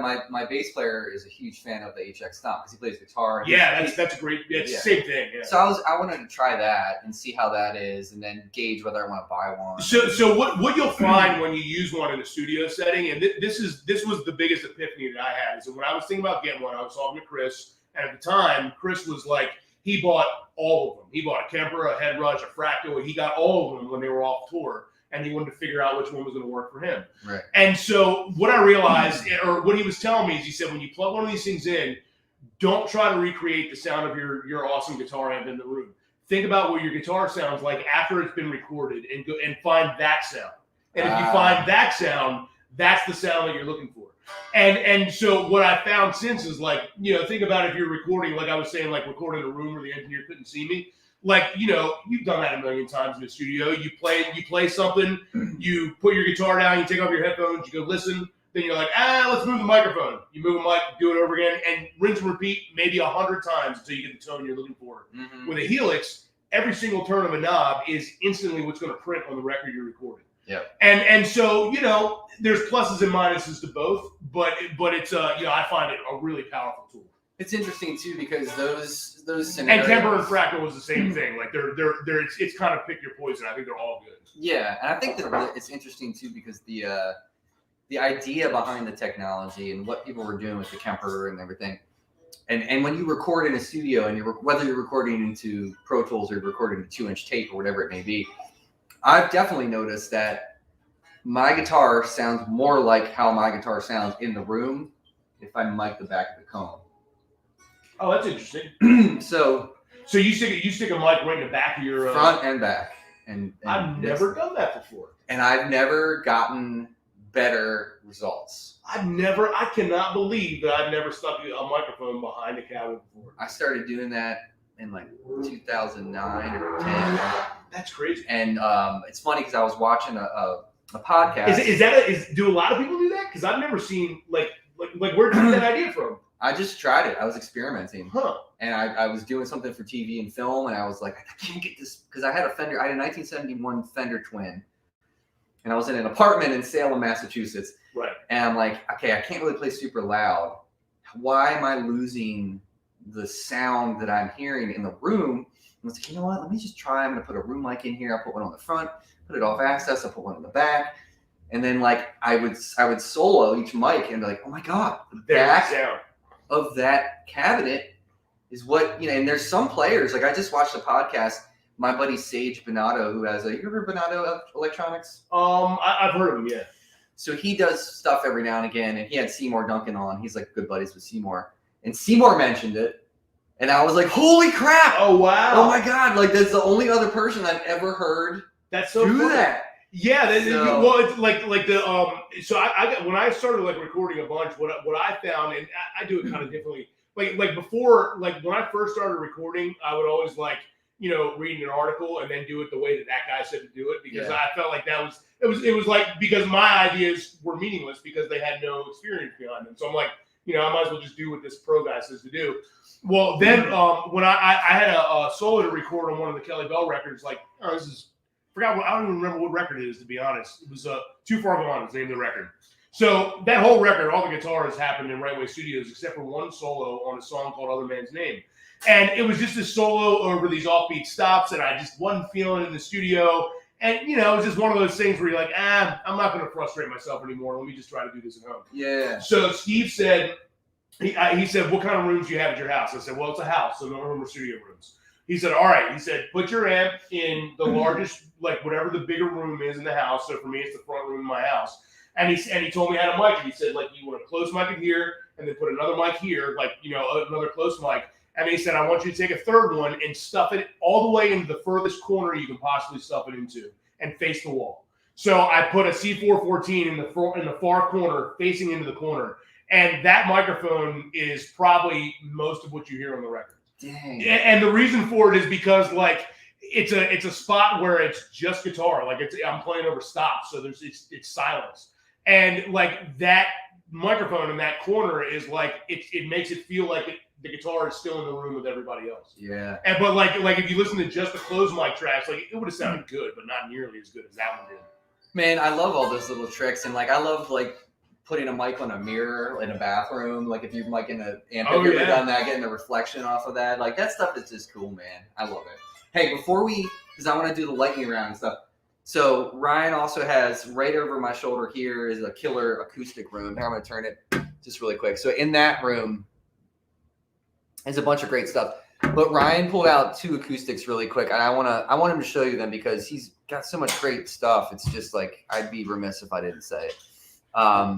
So the two acoustics that I grabbed are going to be I just grabbed two of my personal favorites in the store. We have a lot of them, but we started carrying Collins guitars. Collins is a company that makes just unbelievable quality instruments. They're all pricey, so they're all the kind of thing that you gotta save your pennies for. But like, these guys make acoustic guitars that will rip your face off. It's so loud. And this is like, this guitar's got 12s on it. Like, it could get louder if you put 13s on it.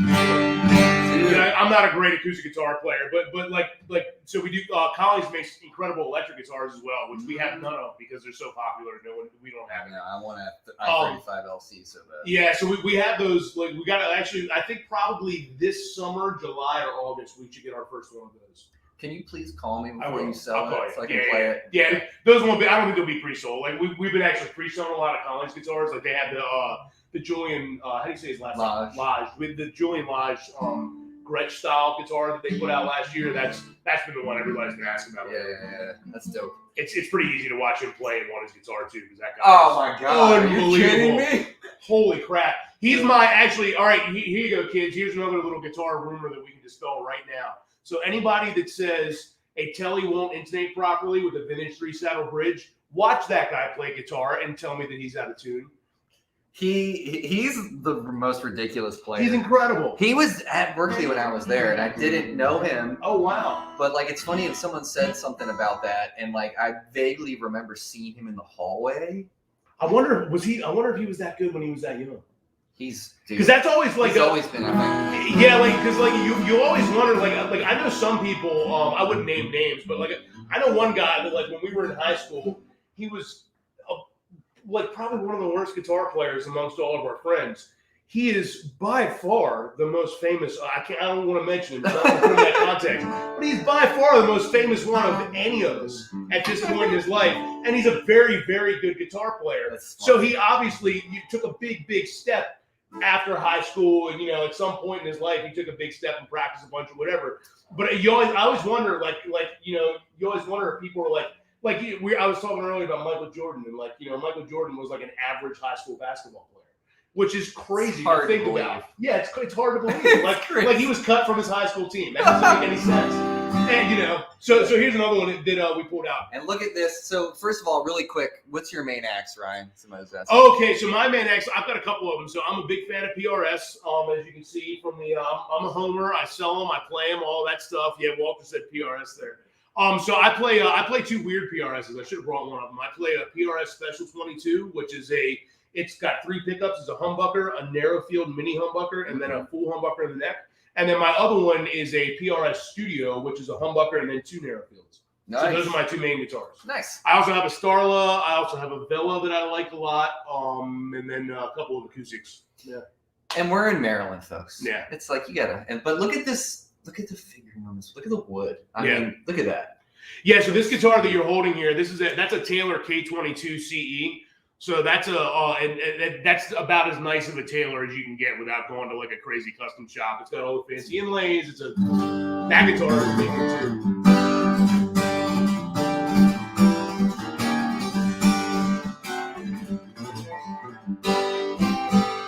Sloppy fingers tonight. I'm sorry. So what's neat about this guitar is that this is because it's a smaller body style. You're like I'm kind of lurched over top of this one. You can't see my shoulders here, but I'm kind of lurched over top of this guitar because it's a big dreadnought. Those guitars are a lot more comfy. Your left hand shoulder can be like a little bit closer to the body. Which way did I go here? Yeah, like that. Yeah, dude. Yeah, I mean that's gorgeous. It's really gorgeous.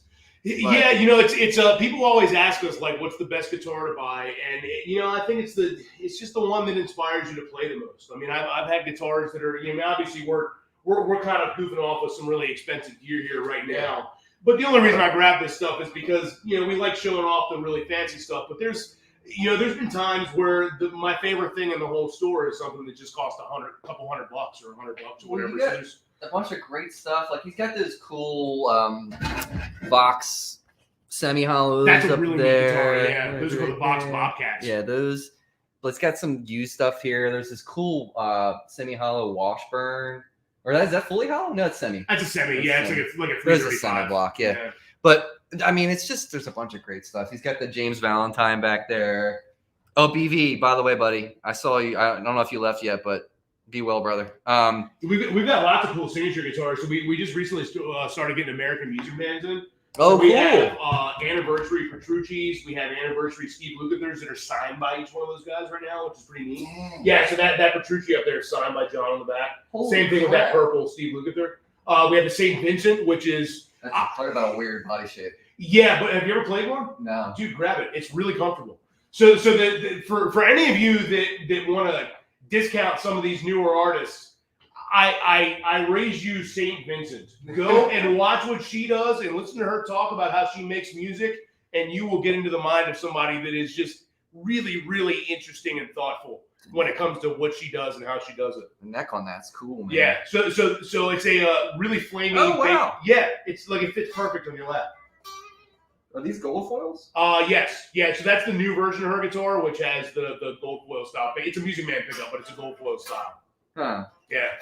But there's that's one of the fun things in the industry lately is for a long time, just like many other industries, that our industry was kind of a boys club, and all of a sudden this epiphany has happened in the last 10 years where some of these companies realize that half the guitar players that play are not guys. and so it's kind of cool that we're some of these other artists that are not just dudes are getting some of this recognition. So like we have St. Vincent's guitar in here. We have a signature guitar, a Lori Basilio Ibanez. That's what this purple one is up here. Oh, neat. She is, I don't know if I'm saying her name right, but she is unbelievable on guitar. So, Killing.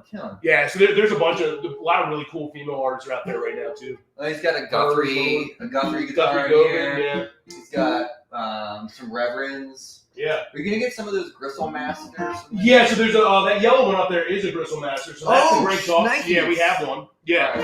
All right, and then I gotta let you go, but let me check. I'm not in a hurry. This is fun. All right, let me check out the Gristle Master because that whole thing. I always thought that was hilarious. How Greg Koch was like, Telly's make me look like I'm like dwarfing it, and that made the body a little bit bigger. It's that's because Greg Koch is like 7.5 feet tall. Yeah. Have you ever met him in person? I haven't. I saw that man. So I'm going by. I got to spend a day with him and hang out with him once about 20-something years ago. He did a clinic when I worked at Garrett Park Guitars, and he was a clinician for Fender at the time. And so he is like, you see him and all of his energy and his jokes and his endless. That's the person he is in real life, 24/7. He is that guy. He is really funny and he is an incredible guitar player. Yeah, but there's his guitar right there. So that's got Fishman Fluence pickups. Yeah, the pickups in that guitar, I think, are the Reverend makes an incredible quality guitar just across the board, but the pickups in that guitar are kind of what sets it apart from any other Telly style guitar you're going to play. Do you feel like the thing that I noticed when I played some of these is that the tuning pegs, it doesn't stay in tune that well? Mm-hmm. Do you find that with these, or are you kind of with Reverends? Yeah. Not consistently. I find that they use a tuner called a pin lock locking tuner, and I think that Reverend is they're kind of similar to most other, like what's hard as a guitar player when you're buying a guitar. If you're buying a guitar that costs $4,000, if we just pick up like that's kind of like a comfortable high end guitar price range, you're what you're paying for at that price point is you're paying for like a kind of a perfect no expense spared, kind of guitar. Right. When you buy a guitar that is under $2,000, they have to cut a corner somewhere to be able to make it fit a budget. And so what I mean by that is, like, I don't mean they cut a corners and they use one specific thing that's cheaper, but it's kind of the whole of everything is a little bit different. And on a Reverend guitar, I find that every part and everything that they use is really, really good. But once in a while, you just need a little bit of a setup done by a good setup guy to make them be like perfect. But like the ones that all the guitars we sell, they just we set them up before we set them all out. So usually they just stay in tune pretty good. Yeah. But yeah, so that's check out those Fowler pickups I'll set up. Ooh.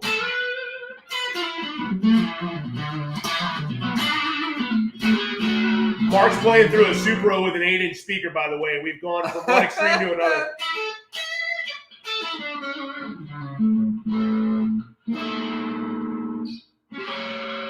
That's cool, man. So hit that button on the guitar is the magic. So when you have it pushed in, that's 50s wiring, so it's a little hotter, a little bit more mid-range. And when you have it out, it's 60s.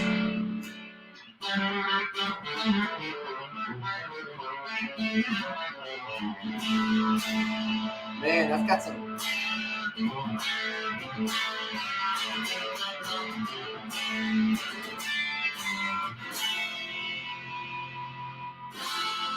Oh yeah. Man. So the way they do that is really neat. So most pickups are they start with the bobbin, which is the part you can see on the pickup on the top, and they put magnets in it. They wind all the wires around it. A couple other things they may or may not do, but that's kind of the pickup's a pretty simple piece of electronics. Those I believe it is some sort of printed circuit board, and it's a bunch of them that are stacked on top of each other. It's totally different from any other demonology. Yeah, I don't know exactly. I don't know if I described it right, but it's something like that. And so the purpose of that is that they have a lot more control over the output of the pickup. They can put more than one pickup, technically speaking, into a single pickup. So this has each one of those pickups is technically two separate pickups, kind of that share magnets. And then they also can make the circuit 100% noiseless. So this is one of the few Tellys that sounds like a Telly that doesn't have any noise at all at any volume. That's crazy. Yeah. So when you press this button, is that what sucks the lithium battery? Like if you don't have it pushed in, do you still have to charge the pickup? No, it's on. The battery's on all the time. Okay. Yeah. So what that button is doing is just it's the mode switch. So it goes 50s and 60s wiring is all it does. And on other Fluence pickups, it might do something else. Like they have switches like that on most of those pickup sets. I only have experience with this one and the Prs signature, which is that Strat style guitar up there. That one's got a push pull and it's 50s, 60s, just like what that is. Okay. Yeah. Man. But they do like the Fluence pickups. One of the things that's interesting about Fluence pickups, if any of you guys are interested in pickups, is that most companies are kind of known for one or two things. So like, Seymour and Seymour Duncan, they're known for like rock style single coil pickups, and they've made a bunch of really great humbuckers over the years. DiMarzio is the same thing. They were always kind of known for more of like their hot vintage style thing. This new crop of Fishman pickups, they're actually popular for two different things at the same time, which is weird. They're popular for rock guitar players in general, but specifically metal guitar players. Like if you're into like the Periphery kind of stuff, they, like not specifically Periphery, but that style of like hard rock, they make some sets of those. Like I can't remember the signature guy. Like there's a Kill Switch Engage set and guys like that. And so they make some sets like that. But then they also make sets of like these great Cuff pickups, which are wholly vintage style pickups. So they're doing like really modern and then also really vintage at the same time with these pickups. Man, they're really neat. It is cool. It's like it's got like a. I mean, it's very Telly. Yeah. But it definitely has like as soon as you engage that thing, it's got like.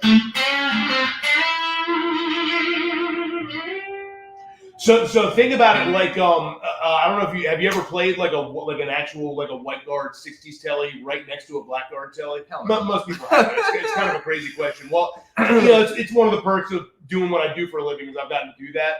And what you find is that a white guard Telly, like that's just the guy that finished the guitar right there. That's cool. So what you find is that and this is general terms, white guard Tellys tend to be lower output and more area. So like a white guard Telly would be like a 60s Telly, like an early 60s Telly. Right. So they tend to be like a little bit lower output. They had steel saddles on the bridges instead of brass saddles. There's a few things they changed about the Telly. The earlier blackguard Tellys, which is what like Bruce Springsteen played when people talk about no casters, and that's what a blackguard Telly is. So those Tellys had base plates on the bottom of the pickups, and it made, I don't know about all of them, so Google it if you want to double check me, but I'm pretty sure that a lot of them had like base plates on the bottoms of the pickups, and the pickups are a little hotter. And so that's why like the blackguard Tellys are like, they're a little bit more of like a rock Telly versus the white guard Tellys. They're a little bit more of like a country and Motown kind of Telly. Interesting. Yeah. That's cool. General terms, but that's been my experience. Well, this is super cool. And it's I mean, the color, the finish on this, like banana yellowy type thing is. Yeah, let me. What color is that? Because they give them that one's like Pal something, I think. Pal yellow is that one. That's so funny. Every one of Greg's signature guitars has a wacky name. Like it's like dragon fruit. Yeah, well, yeah, that's a wacky name too. But that's at least dragon fruit's at least a real thing though. Greg's blue guitar is called Lucifer. Oh yeah, I remember that. Yeah. I do remember that. It's so great, man. Well, it's so cool that you have all these different companies, and it's like that's what I was saying. It's like you can't go anywhere else and where we live to put your hands on something. Like I've never touched that guitar. And last time I was here, Brian was like, "Here, check out Guthrie's guitar," and that was cool. And like I never would have thought that I would have liked something like that. So yeah, it's kind of funny because I like historically I've never ordered a lot of signature guitars, but we realized a couple weeks ago that all the ones we do order, they all showed up at once, and we had them all. So you can play Guthrie's, John Petrucci, Steve Lukather, Paul Reed Smith, because we have a Paul's guitar. We have Mark Tremonti's model in here somewhere. Gil Parrish, Laurie Basillo, Steve Vai. That's an anniversary. Joe Satriani. Like we've got all these cool signature guitars in here right now. Like I've never been a signature guitar guy, but for whatever reason, a bunch of cool ones have come out, so we've been ordering them. It's John Mayer. That's great. All right, well, let's do the lightning round. This has been so much fun. Anything else before we start the lightning round? I don't think so. I'm excited. I didn't know about a lightning round. All right, the lightning round get down. Let me explain this to you. So what I'm going to do is I'm not checking text messages. Everybody knows this that watches this. When is it? All right, here we go. So a little bit of suspense, Ryan. A little bit of suspense. So what I'm going to do is I'm going to ask you 10 questions. It's like a this or that type of a scenario. Okay. You can explain your answers if you'd like. Okay. You don't have to explain them if you don't want to. All right? Yep. Lennon or McCartney? Lennon. Mesa or Soldano? Oh man, Mesa because I play one, but they're both really nice. Old Bay chips or barbecue chips? Barbecue, 100%. Old Bay belongs on everything but a potato chip, in my opinion. Boomerang or a frisbee? I've never thrown a real boomerang, so I guess I gotta go frisbee. All right. Yeah. Muddy Waters or Buddy Guy? I'm gonna go with Muddy Waters, but I have to asterisk that because Buddy is incredible. But I like Muddy's. I like the vibe of Muddy's music, and he was a little earlier than Buddy Guy was. A little bit more gritty. I also really love Hubert Summerlin and Little Walter, who are both on Muddy Waters records. Okay. And I love Willie Dixon's songwriting, who wrote a lot of his stuff. All right, cool. Silver Sky or Silver Sky SE? Ooh, I'm gonna go with the OG, like the regular one. The only reason for it though is because I played more of those than the new one. Right. But that opinion might change like by tomorrow. Yeah, how long have you had these in? That's the first. So we had one that was here for an hour 2 weeks ago, so I didn't get to play it. And then we were gonna keep the first one, and then it was a guy's birthday, and he gave us his, it's my birthday, and so I was like, well, I gotta sell you the guitar on your birthday. So this one actually just came in like an hour before you got here today. Yeah. Lucky us, folks. Totally got lucky. I saw my email last Friday and was like, oh sweet, like we're actually gonna have one. That's awesome. That's awesome. All right, Soundgarden or Audio Slave? Soundgarden. All right, here's a good one. I've asked this one before, I think 2 times, but I love this question so much. Would you rather be stuck in a comedy, like a rom-com, with all of your enemies? Okay. Or a horror movie with your best friends? Horror movie with my best friends, 100%. All right, tell me why, because I love people's explanations. Yeah, so I think it would have to be, number one, by definition, I wouldn't want to be, I don't have a lot of enemies, but if I do have enemies, I wouldn't want to be around them. So I think that would be the first part of it. And then also, too, I love horror movies. I mean, I feel like if I was, it'd be like that insurance commercial where they're like, no, let's not get in the car that's running. Let's go in the house full of chainsaws. Yeah. Like, I want to be in that scenario, and maybe not like I don't want there to be a real murderer, but like if we all felt like there was one, that might be fun. You know? Do you have a friend that you're like, oh, they're dead first? Because I know of my group of friends, when I had this question pop up, I'm like, if we were all hanging out, that person's gonna die first. To be honest, I think if you ask my friends that, I'm that friend. So I think I'm that guy. Yeah. All right. Treehouse or Pillow Fort? Treehouse. Right. Yeah, there's got to be some danger in it. You gotta build something with sketchy nails and stuff. There has to be some tetanus. Yeah. All right, here's the last one. Sometimes it's the easiest, sometimes it's the hardest. If you could take one album, it does not have to be your favorite album of all time, but if you could take one record and erase it from your memory, like Sunshine of the Spotless Mind. Okay. Just so you could go back and experience it for the first time again with like fresh ears, like you've never heard it. What album was John Coltrane and Love Supreme. Okay. Yeah. 100%. How come? So you've heard me play guitar. I'm not a jazz guitar player, and I don't understand jazz music. Like I'm playing Goy a little bit. I understand it more than I lean on, but I'm a blues and a rock guitar player mainly, R&B, all that stuff. So when I first bought my first jazz record was John Coltrane, My Favorite Things, which is a very easy listenable record for someone that's never listened to bebop jazz. Mm-hmm. I got into like some other Coltrane, a little bit of Monk, but I didn't get Monk at that. I was young when I got these records, like I was like 18, 19. Right. Didn't understand that. And I got all the cool Miles records, so like Relaxing, Cooking, all the IN records. Somebody just said get any record that ended in IN is a good one. So I bought a bunch of those. And when I heard Love Supreme, there was something about the composition of that record that to this day, I don't understand why it's so good and so successful. Because at its core, it's kind of a new concept when it was made. If I understand my history correctly, you would probably know better than me because you studied some of this maybe. No, not at all. So a lot of like the hit jazz records were like instrumental versions of songs that had lyrics. So like My Favorite Things is a perfect example of that. Right.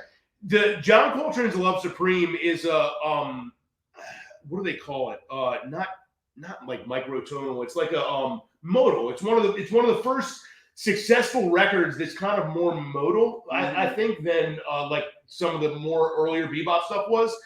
And it's got a bunch of songs. It's one of the best-selling jazz records of all time, and it has a bunch of songs that most people can't hum. Right. And I don't understand. To this day, it haunts me why it's so good and why I've purchased that record 5 times. I've lost it, had it stolen, left it at someone's house. I've rebought it every single time. Now it's on my phone. But yeah, that's the record. Man, that's great. Yep. You know, it would surprise you, but I don't know if I've ever heard that record. Oh man, it is 35 or 40 minutes of some of the most amazing music I've ever heard before. It's McCoy Tyner on piano and Coltrane and I forgot the names of the other 2 guys playing. I should know them, but I forgot their names. But it's just this incredible piece of music, and like the record's broken up into movements, so it has 3 movements, which are basically like 3 tracks that are just really long. And there is an 8-minute drum solo right in the middle of the record that is preceded by like a 4-minute upright bass solo. Is it Elvin Jones on drums? It might be Elvin Jones. I think it might be. Elvin Jones played with Coltrane, so it might be Elvin Jones. I can't remember. But in any case, like these are some of the things about the record that's weird. So this is 35, 40 minutes of music.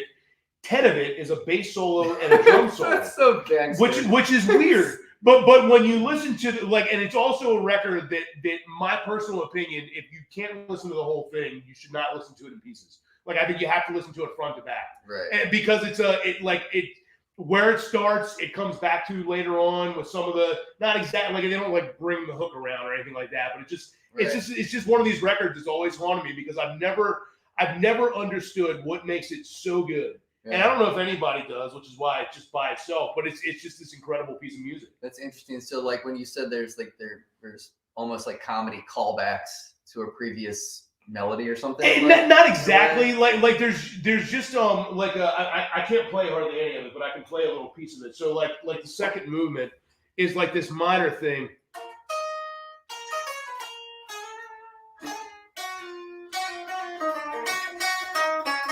Right. So you hear something like that, and it's like, it's really pretty straightforward. It's kind of like a minor, not a minor blues, it's a minor jazz, but just kind of a straightforward minor thing. And then like every note he plays after what I just played, I don't understand even how they fit into the music. Like because it's John Coltrane, so he can play. I mean, he's a crazy player. And also when they did this record, I think it kind of happened at like this magical moment in his career where he was probably doing a lot of drugs, but not so much that he had totally lost his mind yet, which did happen to him. I think just a couple years later, unfortunately. Like I heard that he, got to a bad place, and I think his addiction got the best of him when he got older. But he wasn't very old. Like he was like he was like our age. Yeah. When all that happened. So it's crazy. It's just this crazy record that's always been like it's always been a record that I don't know if I'll ever understand. People try to explain it to me. I still don't get it. Like, Carl Flipiak can tell you why he played every note on that record. I don't get it. I still don't get it. Yeah. I got to check it out. I honestly, man, as far as like straight ahead jazz, the first record I probably bought was probably Dave Brubeck's Time Out. And then from there, I got into I started to get into like more of that boogaloo stuff. So like Grant Green was my man. Like nice. Throughout college, and I'm talking about my first college, not Berkeley. Yeah. But when I went to Salisbury and I was studying guitar with this dude, he showed me that. He showed me Joe Pass and Herb Ellis and like those 2 guys made incredible jazz guitar music together. Yeah. There's I was watching on I think it was on YouTube, probably on YouTube. I was watching this. I think it was the Oscar Peterson Court. Was it 4 of them? It's 4 or 5 of them. But Joe Pass is playing guitar, and man, it is like it's like a clinic on guitar playing. It's crazy how good he is. I mean, he's probably in the history of solo jazz guitar. He's the guy. I mean, he's on the short list for sure. It's like him play solo jazz guitar pieces. Yeah, it's just like mind-boggling how much he connects things and weaves things and like the harmony and the melody and like being able to play and blow and have you hear the changes. There's not a lot of like players that can nail that stuff. Yeah, like to me, like I'm not an expert on jazz guitar players because it's not really my style, but I think that like him, Jim Hall, Pat Metheny for sure. Yeah, Pat Metheny. Like, and then John Scofield, but for totally different reasons. They're all amongst like the greatest jazz guitar players, I think. Well, and Wes Montgomery is, he's the obvious OG of all of them. Django. Yeah, there's a few of them. Yeah, Django. Les Paul was a great jazz guitar player.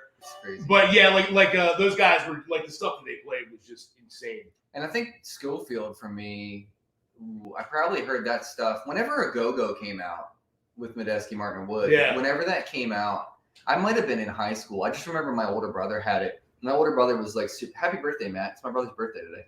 Birthday. But he would always be in his room playing FIFA on like PlayStation 1. Right. But he'd be listening to like old Dead bootlegs, and then he would put on. And I liked the Dead. Yeah. You know, growing up. But like I remember walking through the house and hearing a go-go, and being like, that is something I can get behind. And John Scofield too. Like I've never I can't say that I've digested anything close to like most of his music. Like I probably couldn't name very many Scofield songs, but I've seen him, and he's another one of those guys where like he's if you ask any of his peers, they'll all tell you that he's one of the greatest jazz guitar players to ever do it. But when you watch him play, he's so different from all the rest of them. Yeah, he really is. He really is. Like Pat Metheny to me is like the best of all of them, and then also the best of the horn players. Like he's just like this demon of like if you could build a jazz player in a lab, it's Pat Metheny. Yeah. But like John Scofield is like a guitar player's guitar player as a jazz player. Like it's greasy. It's greasy. He bends into weird notes. He uses effects. Like he's not like just a straight ahead like like a bebop guy or whatever. He was in the beginning, but he was abandoned that because I'm sure he like just like he's probably like he's probably my benchmark for when I'm getting set up and I'm trying to find my clean tone. Oh, okay. Schofield is my ear. That's the one you look for. So like it's like that punchy, clean. That when you dig in a little bit more, it breaks up. Yeah. That's that, like kind of the edge of breakup kind of thing. Yeah, that's the SCO thing. But like the other flip side of that coin, and probably not why I play Strats, but like, Wayne Krantz is my other favorite guitar player. I'm not familiar with Wayne Krantz. Oh, dude. Yeah, I'll send you some stuff. Who's Wayne Krantz? So Wayne grew up in the Pacific Northwest in Oregon, I believe, and he went to Berkeley when he was a young kid. Okay. But imagine this. Wayne Krantz, Mike Stern, possibly not SCO. SCO's older, but like just to say, like Wayne Krantz and I think Mike Stern were there at similar times. Oh, okay. And like or maybe did you say Berkeley or Berkeley? Berkeley, okay. And SCO, maybe it was Schofield, Stern, and Frizzell might have been all there. That sounds yeah. Those guys are probably close. Those three I think were all there at the same time. But anyway, so Wayne went and like Wayne is like this. Talk about facility like Metheny, like where it's just you have this fluidity and this knowledge and this just like vocabulary on the neck. But Wayne sounds like no one. Yeah. No one. And now there's people like me trying to cop what he's doing. He plays in the second position all the time, a little bit out of phase on a Strat. Yeah. And he plays the most angular, weird stuff, but like everything he does is very rhythmically driven. Yeah. So like I like that. Even his improvisational like aspects of his show, like the way he's improvising starts with rhythm. Like he's very into rhythm. Like that dude sits in the middle of a whole note. Yeah. Like he just that's rad though. I'll send you some music because it's a lot different. But like Osnoy, for instance, he's great. Yeah. Hugely influenced by Wayne. Hugely. Oh, interesting. Wayne is like he's got to be in his early 60s now. But so his band, his trio was Wayne, Tim LaFave, and Keith Carlock. Wow. And they're actually about to go back on the road. And I will tell you, the only time, and I've seen Pearl Jam a million times, and they're my favorite band, but the only time I have been left breathless at a show is watching Wayne, Keith, and Tim. That's cool. I was out of breath. Yeah, it's cool when you see that. I actually had that's happened to me a couple of times where like something happens and you're watching someone perform, you're like, this is like what is this? So I'll tell you a funny story. So we opened for Trombone Shorty like the last month or whatever, and I've heard of him. Obviously, I knew the guy played guitar. Mhm. I've seen some videos, saw him on TV. Never really listened to any of his records, so I didn't really know. Like, I didn't know who he was as an artist. I just knew that he was a good player, and I knew where he was from. He's been doing, people have been talking about him for a while. Yeah. Whatever. So we go to this gig. We opened for him. It was awesome, like sold out show, sound stage, or whatever. We were just doing acoustic. Well, we watched his band sound check. I started getting excited when I heard him sound check because it's a typical road band where everybody's a monster, but they have two drummers. And unlike the Allman Brothers, where both guys play the same thing at the same time, these guys both play something different at the same time, and they play half of each other's ideas. So, like, if one drummer's going like do do do do, the other guy goes do do do do, but fluidly, like they sound like one person. Wow. So in any case, we're standing there. They come out on stage. Ladies and gentlemen, trombone shorty. Band was already up playing. He comes out with his trombone and he's waving it around. He's a pretty big dude. He's a small club. He's right in the front of the stage. And right at like the pinnacle of his solo, he hits this note that I've never heard out of a trombone before, that I'm assuming was way above the staff that most people can't probably play. And like, it's like a trumpet, I think, right? Where like there's certain notes where like the good players can play them and the other guys can't. Yeah. So he hits one of those notes, but when he hits it, I mean, it felt like the sound guy pushed the fader through the board and then ping-ponged it between like all the speakers in the club all at once. And I was standing there next to Scott. I don't know his last name. That's okay. Horn player from Baltimore, who's amazing. Plays with this Greek artist, tour all over the world. Anyway, I was standing there next to Scott, who's a sax player. And when this note happened, Scott looked at me and he went, "What was that?" And I just looked at him like smiling. I'm like, "I don't know." And like it was one of those moments where, like, I mean, you could not, if you were standing there, it would have been impossible to not have the hair stand on the back of your neck. It was so cool. I love stories like that. Yeah. Man. Like that's why we do what we do, man. It's kind of cliche, but that's what it is. Like I've never been like a drug guy. I don't really drink a whole lot or any of that kind of stuff. And like when you get to play a show in front of a bunch of people and they're going crazy, you don't need to do drugs, man. That is the drug. 100%, dude. 100%. I'm sure some of that stuff that people get into is really fun, but it is not as fun as standing in front of 15,000 people. It's not. Yeah. Like there's nothing that can replace that. Oh my gosh. Well, let's leave on that note. There we that's go. a good note to leave on.